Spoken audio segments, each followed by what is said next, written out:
자, 이제 마지막 시간 지나도록 하겠습니다. 자, 여러분 교재 128페이지를 보세요. 네, 128표 시간 5절. 자, 도시 내부 구조론이다 소개되고 있죠? 자, 이 부분 설명을 드리겠는데, 자, 이 내용은 여러분이 이 생각하시면 되겠습니다. 자, 이제 우리 교재는 도시 내부 구조 이론이다 이런데, 일반적으로 도시 공간 구조 이론이다 이 표를 많이 쓰는 겁니다. 그래서 도시 공간 구조 이론이다 라는 건데, 이건 이렇게 생각하겠어요. 도시가 어떻게 성장하고 발전할 것인가, 이걸 설명하는 모형이다라는 겁니다. 그래서 도시 공간구조는 여기도 여러 가지가 있어요. 그런데 우리 시험에 주로 출제되는 건 세 가지예요. 세 가지다. 그래서 이제 세 가지 학습하시면 되겠습니다. 자, 버제스의 동심원 이론이라는 게 있어요. 동심원 이론. 자, 다음은 두 번째 호이트의 선형 이론이다. 그리고 세 번째 해리스 그리고 울만에 의해서 발전이 된 다핵심 이론이다라는 게 있습니다. 이 세 가지가 우리 시험에서 꼬박꼬박 묻고 있는 도시 공간구조 이론이다 생각하시면 되겠어요. 물론 이외에 또 여러 가지지만 나머지는 신경 쓸 필요 없습니다. 우리 시험은 이 세 가지 가지고 꼬박꼬박 묻고 있다. 그래서 출제율도 아주 높은 부분이에요. 지난 시험도 당연히 출제할 수 있겠죠. 사실 지난 시험에서 이걸 바꾼 겁니다. 버제스 호이트 이름 이거 바꿨어요. 이거 우리 지난 시간에 학자 이름 바꿔서 출제했다 그랬잖아요. 그래서 나쁜 새끼라고 했잖아요. 그죠? 바로 여기가 바뀌어진 부분이었어요. 그러나 우리 크게 신경 쓰지 말 잘했습니다. 이제 하도 이야기를 많이 해놓으니까 나중에 굴러지면 세뇌가 된다 그랬죠? 너무 걱정하지 마시고, 여튼 버제스의 동심원 이론, 그리고 호이트의 선형 이론, 해리스 울만의 다핵심 이론이다. 이 세 가지를 잘 정리하시면 되겠습니다. 하나씩 살펴드립니다. 자, 먼저 버제스의 동심원 이론이라는 게 있어요. 동심원 이론. 자, 이 동심원 이론 이 자체가 도시 공간구조 여기는 최초의 연구였다. 이런 점에 의의가 있습니다. 그리고 버제스는 미국의 시카고라는 특정한 도시를 대상으로서, 여러분이 미국의 시카고 이 도시다 이름 들어보셨죠? 시카고란 이 도시를 대상으로 했다는 이야기예요. 그럼 시카고란 이 도시를 살펴보니까 동심원의 형태로서 성장하고 발전하더라. 그래서 이름을 동심원 이론 이렇게 붙여놓은 것이다라는 겁니다. 자, 그럼 여기서 이제 시카고란 이 도시를 보니까, 그러니까 처럼 동심원의 형태로서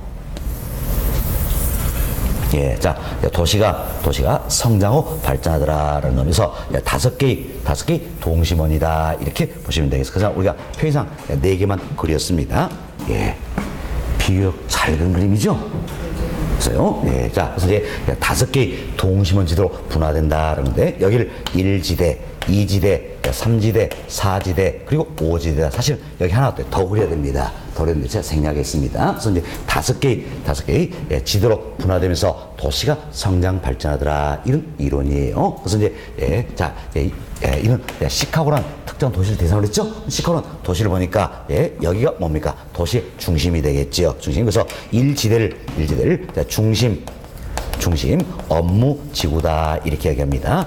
중심 업무 지구다 이렇게 생각하시면 되겠습니다. 그럼 자, 이처럼 중심에서 이제 경공업들이 서서히 밀려나서 이 지대로 넘어오는 겁니다. 그럼 잡으세요. 경공업들이 밀려서 이 지대로 넘어오면 이질적 요소가 이렇게 침범이었다 할 수 있겠지요. 자, 이 같은 현상을 가려서 우리가 침입 이렇게 얘기합니다. 침범이었다. 그래서 침입. 다음은 경쟁이 이루어지겠죠. 그래서 변화되는 과정이 있다는 이야기예요. 이 과정을 우리가 천이 이렇게 표현하는 겁니다. 변화되는 과정이 천이에요. 그래서 결국은 경공업들이 이렇게 넘어온다. 이게 뭡니까? 침입. 경쟁이 이루어진다는 이야기. 그래서 변하는 과정이 뭡니까? 천이다. 그래서 침입, 경쟁, 천이라는 과정으로 설명하고 있다는 이야기예요. 침입, 경쟁, 천이라는 과정에서 결국은 도시 생태학적 관점에서 바라보고 있다는 겁니다. 이때 도시 생태학적 관점이다. 이건 결국은 마치 도시가 살아서 움직이는 것처럼 보고 있다. 이런 뜻이에요. 살아서 움직이는 것처럼 보고 있다는 겁니다. 그래서 침입, 경쟁, 천이라는 도시 생태학적 관점에서 설명하고 있다. 이렇게 생각하시고, 따라서 이 지대는 바로 뭐가 된 겁니까? 천이 지대가 된다. 이렇게 보시면 되겠어요. 그래서 이 지대는 천이 지대다. 다른 말로 흔히 점이 지대다. 이렇게도 이야기합니다. 점이다. 그리고 시카고란 도시를 보니까 소수이 낮은 저소득계층이 있다는 이야기예요. 이 사람들은 공장 가까이에 주거지를 선전 경향이 있다는 겁니다. 그래서 3지대를 형성한다는 겁니다. 3지대가 저소득층 주거지대다 이렇게 보시면 되겠어요. 다음 4지대는 뭡니까? 이제 고소득층 주거지대다. 그리고 5지대가 통근자 지대다 이렇게 보시면 되겠습니다. 자, 이처럼 동심 형태에서 5개의 지대로 분화되면서 도시가 성장 발전한다는 거에서 여러분들이 동심의 이론 여기만큼은 5개의 지대 순서를 기억하셔야 됩니다. 순서를 기억하는데, 자, 1지대가 뭡니까? 중심이잖아요. 중심 업무지구다. 자, 2지대는 뭐가 됩니까? 천이 또는 점유지대다. 3지대는 뭡니까? 저소득층 주거지대. 사실 시카고 도시 보니까 저소득층 어때? 공장 가까이에 주거지 선정 경향이 있다 그랬잖아요. 그래서 저소득층 주거지대고 4지대는 뭡니까? 고소득층 주거지대, 5지대는 통근자 지대가 된다. 그래서 지대 순서를 잘 기억하셔야 됩니다. 그래서 우리 시험은 이런 걸 묻는 겁니다. 자, 중심 업무지구와 버제스의 동심으로는 여기였다면 중심 업무지구와 저소득층 주거지대 사이에 천이지대가 위치한다. 어때? 맞는 표현이잖아요. 이런 걸 물어보는 겁니다. 또 잡으세요. 저소득층은 고소득층에 비해서 중심에 가까이 입지한다. 맞잖아요. 이런 걸 물을 때 순서를 기억하지 않는 이야기예요. 자, 1지대가 뭡니까? 중심 업무지구. 2지대는 천이 또는 점유지대. 3지대는 저소득층. 4지대는 고소득층. 5지대는 어때? 통근자 지대다. 이렇게 생각하시면 되겠습니다. 됐습니다. 다음은 또 우리 예상 봅시다. 자, 이 동심을 여긴다면 중심에서 A점 외곽으로 가면 갈수록, 즉 중심에서 멀어질수록, 중심에서 이렇게 멀어질수록 접근성이나 지대, 자, 그리고 인구 밀도, 이들은 어떻습니까? 낮아지는 경향이 있다라는 겁니다. 어때? 중심에서 외곽을 갈수록 접근성도 안 좋아지겠죠. 그리고 지대도 낮아진다는 얘기예요. 인구밀도 낮아지는 경향이 있다는 겁니다. 다음, 중심에서 멀어질수록, 즉 외곽할수록, 그래서 범죄한지 빈곤, 질병, 자, 이 같은 도시 문제는 증가할까요? 감소할까요? 감소하는 경향이 있다는 이야기예요. 굉장히 독특한 내용이에요. 사실 중심에서 멀어질수록 어때? 범죄도 많이 발생하고 빈곤도 심하겠죠. 그렇지만 시카고는 도시는 그게 아니라는 이야기예요. 시카고 도시는 중심에서 어때? 멀어질수록 소수인이 어때? 더 높아지는 거잖아요.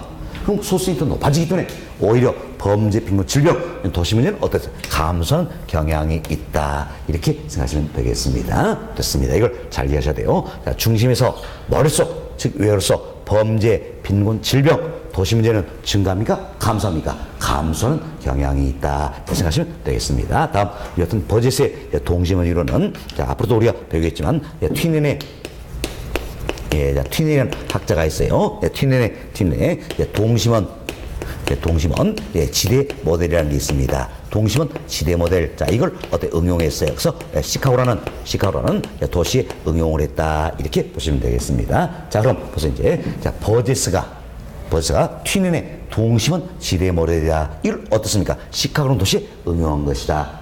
누가 누굴 응용했습니까? 버제스가 튀넨 걸 응용했다 할 수 있겠죠. 우리 시험은 이것도 말을 바꾸겠어요. 튀넨이 버제스 걸 응용했다. OX. X 잘못된 거죠. 누가 누굴 응용했어요? 버제스가 튀넨의 동심원 지대 모델이다. 이걸 시카고라는 도시에 응용한 것이다. 이렇게 생각하시고, 튀넨의 이제 지대 이론을 배우시게 되면 여러분 더 이해할 수가 있을 겁니다. 이건 이제 다음 주에 또 이야기 드릴 내용들이에요. 그래서 이제 그때 또 한 번 더 말씀을 드리겠습니다. 자, 여튼 버젯의 동심원 이론은 참 동심의 형태에서 5개의 지대로 분화되면서 도시가 성장 발전한다. 이렇게 생각하시면 되겠습니다. 그러나 이것은 동심원에 문제가 있다는 이야기예요. 일단 버젯 동심원은 시카고라는 특정한 하나의 도심을 대상으로 했다는 이야기예요. 그래서 일반성이 결여되어 있다 할 수 있겠지요. 이것은 일반성을 부여하기 위해서, 그래서 호이트가 미국의 140개 도시를 대상으로서 분석을 해봅니다. 분석해보니까 이런 내용들이 나오다는 이야기예요. 자, 이제 하나의 이 도시가 있습니다. 이 도시가 있으면 여기가 어때? 중심이 되겠죠. 중심부터 간선도로가 이렇게 뚫린다는 이야기예요. 그럼 간선도로가 뚫리면 이 간선도로 일축을 해서